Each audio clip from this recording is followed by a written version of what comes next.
26 décembre 1989. Conversation avec Sujata. La tente de mer que l'on déplace. Sujata. C'était avant minuit, donc le 25 décembre. Noël encore. Je ne sais pas si ça a un intérêt. Je vous raconte à tout hasard. L'endroit, je ne peux pas vous dire où c'était. Tout d'un coup, j'ai vu 2, 3 garçons, je crois, qui étaient avec une sorte de tente. Je regardais de loin, ils étaient à peu près à la distance d'ici à la porte. Et ça m'a paru un peu curieux. C'est comme si j'avais vu mère donner des ordres de fabriquer ça. C'était ça l'intérêt, en fait. Autrement, je n'aurais pas pensé raconter, mais c'est mère qui avait fait fabriquer. Alors je regardais, et mon esprit géométrique commençait à essayer de comprendre comment ça avait été fabriqué. C'était tout transparent, ce n'était pas du verre ni du plastique, je ne sais pas ce que c'était. Tiens, dans le feldspathe, il y a une sorte de... Feldspathe, que tu dis? Feldspathe, oui. Il y a comme des émaux éclatants, vous savez? Oui, dans le cristal même, il y a comme des failles lumineuses. Oui, comment appelle-t-on cela? Tu parles du feldspathe? Oui, dans les cristaux, il y a quelquefois des failles lumineuses comme ça.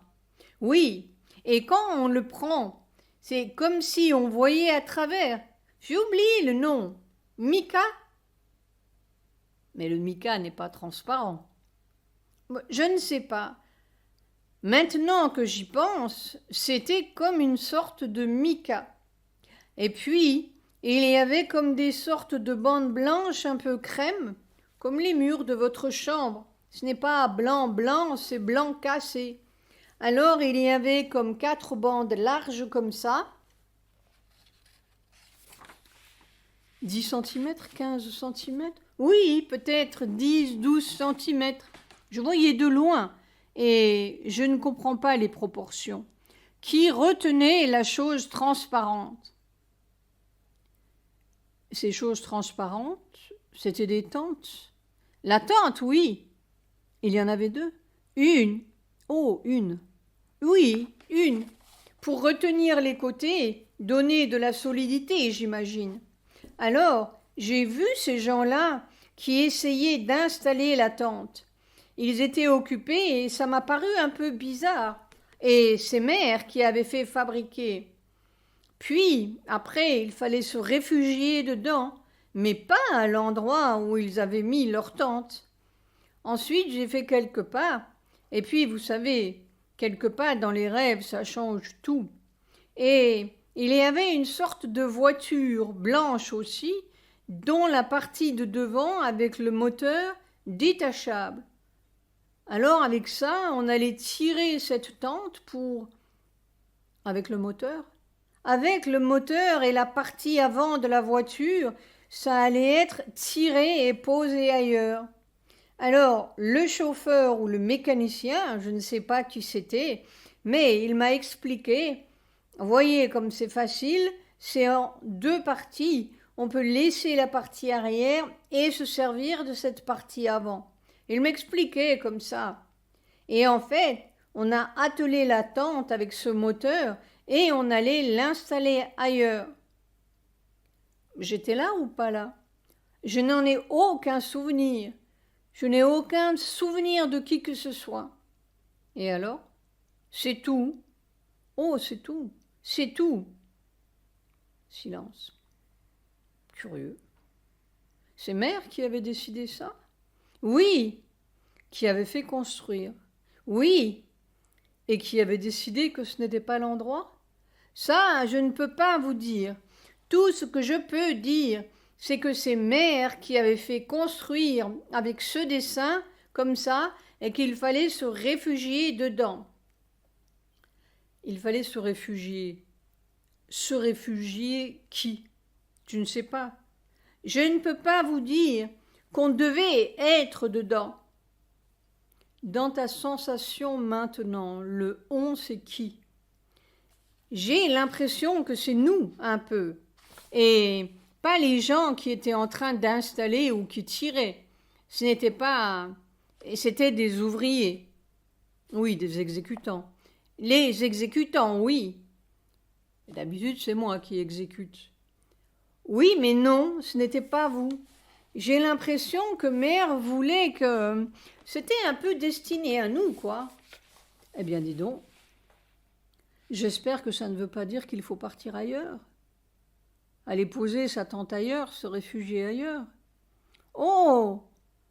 Je ne peux pas vous dire, mon doux. Oui, bien sûr, c'est tout ce que tu as vu.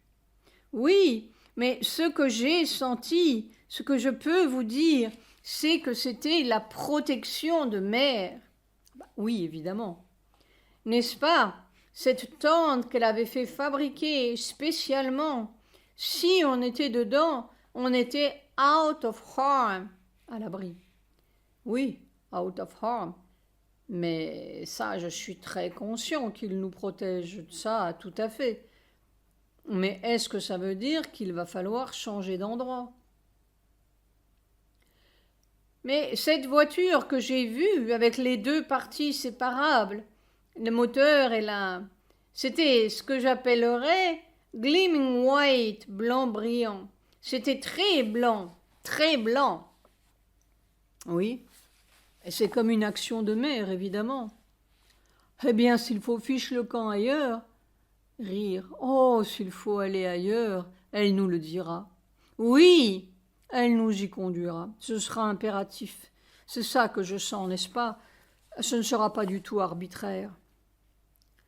Mais où ailleurs dans le monde, hein? Je ne sais pas.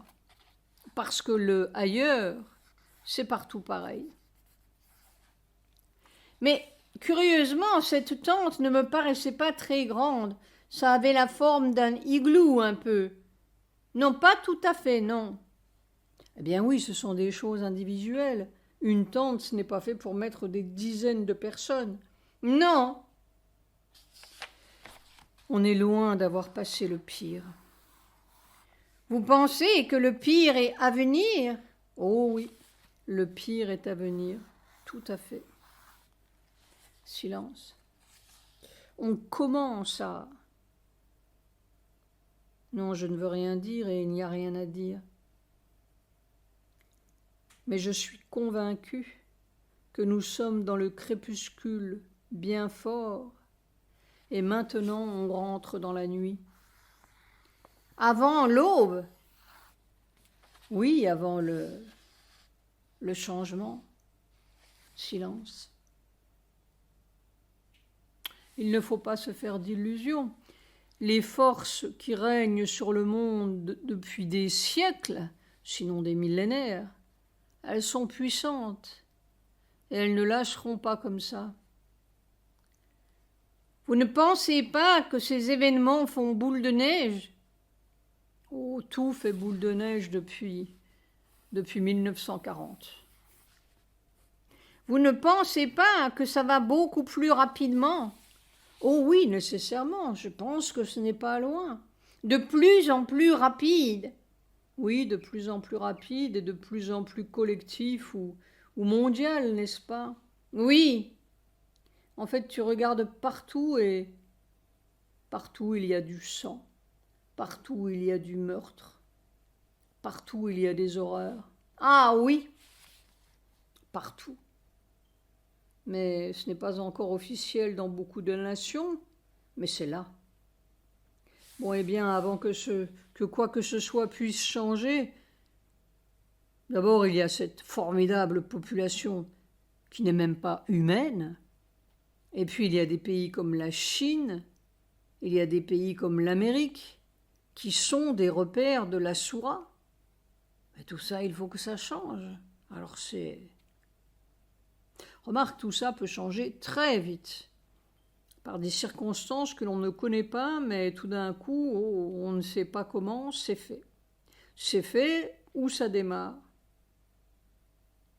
Pour les États-Unis, je suis persuadé que ce seront leurs finances. Ils seront atteints là, dans leur dollar. C'est ça qui est le plus sacré. Les États-Unis, ce ne sera peut-être pas difficile à bouleverser. Mais il y a d'autres choses plus difficiles à bouleverser. Et puis la nature va s'en mêler, ça aussi je crois. Mais il faut une conjonction de choses. Bon, eh bien on va vers cette conjonction. Silence. J'ai une sorte de sentiment que ce livre que j'ai écrit, ce livre, je ne sais pas si on peut appeler ça un livre, il parle de la révolte de la terre. J'ai résisté très longtemps, pendant plusieurs années, parce que je me disais, vraiment, pourquoi aller encore écrire? Il faut faire le boulot, pas raconter des choses. Et c'est vraiment à la dernière minute, si je puis dire, que j'ai été comme obligée à l'écrire. Alors ça aussi, ça fait partie des signes. Ça veut dire que, tu sais, c'est toujours à la dernière limite. C'est comme un dernier cri qu'on envoie aux hommes en disant « Vous savez, c'est comme ça. Qu'est-ce que vous croyez avec toutes vos histoires humaines, hein? Attention, c'est ça la réalité. Et c'est ça le changement. Et il y a un choix à faire. » Alors ce livre, c'est comme une dernière grâce, si je puis dire, qui n'est pas de moi, bien entendu. Tout ça, ça doit venir à la dernière limite. Alors on approche de cette limite. Mais quand ce sera là, ce sera bien obscur. Il n'y a aucun doute qu'il faut, il faut un bouleversement. Il faut que beaucoup de choses disparaissent. Et les puissances si formidables qui règnent sur la matière humaine, je dis bien la matière humaine, sont si puissantes, n'est-ce pas? Et depuis si longtemps, ce n'est pas comme ça que ça va se... Ça ne lâchera pas que ça lâchera prise. Je vois ce qui se passe dans mon propre corps, eh bien, c'est un singulier combat. Silence. Saint-Prème riant. Alors, est-ce que ça veut dire qu'il faudra aller chercher ailleurs? Eh bien, je n'en sais rien, ma douce. Je vous raconte ce que j'ai vu. Saint-Prème riant. Mère nous dira, fichez le camp. Ça, c'était tout à fait dans mon premier sommeil. Ce devait être vers 11h cette nuit. Voilà, Adou. Tu as vu autre chose? Non, ce n'est pas intéressant, ça ne vaut pas la peine. Cette crampe infernale qui me tord et me déchire le dos. Il n'y a donc pas de solution. On ne peut pas, on n'est pas capable. Et ce désespoir qui ajoute au reste. Après-midi. Je n'ai jamais traversé 53 minutes aussi terribles. À tout casser. C'est terrifiant de puissance, écrasante, impérieuse.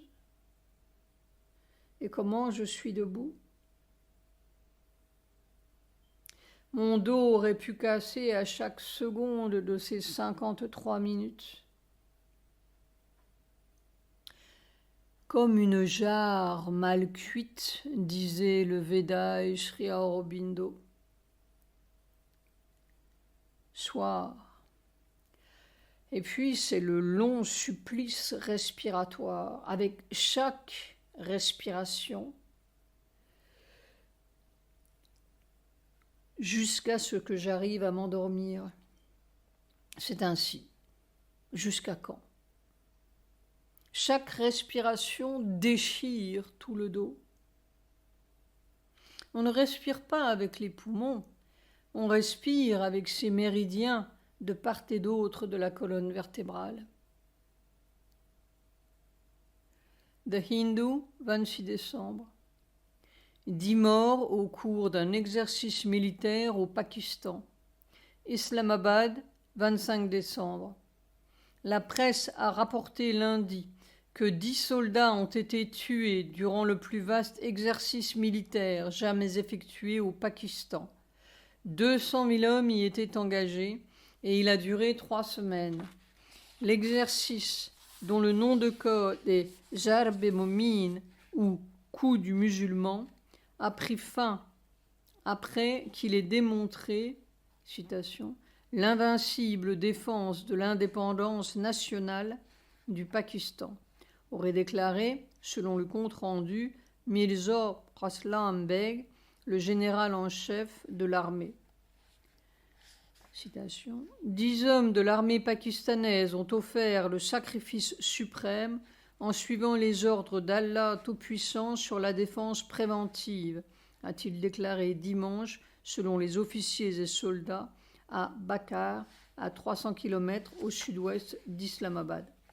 Le chef de l'armée, qui a évoqué en détail les objectifs de l'exercice, a déclaré que celui-ci avait pour but de renforcer les capacités professionnelles et conceptuelles des forces armées, améliorer la sécurité nationale et remplir les devoirs idéologiques.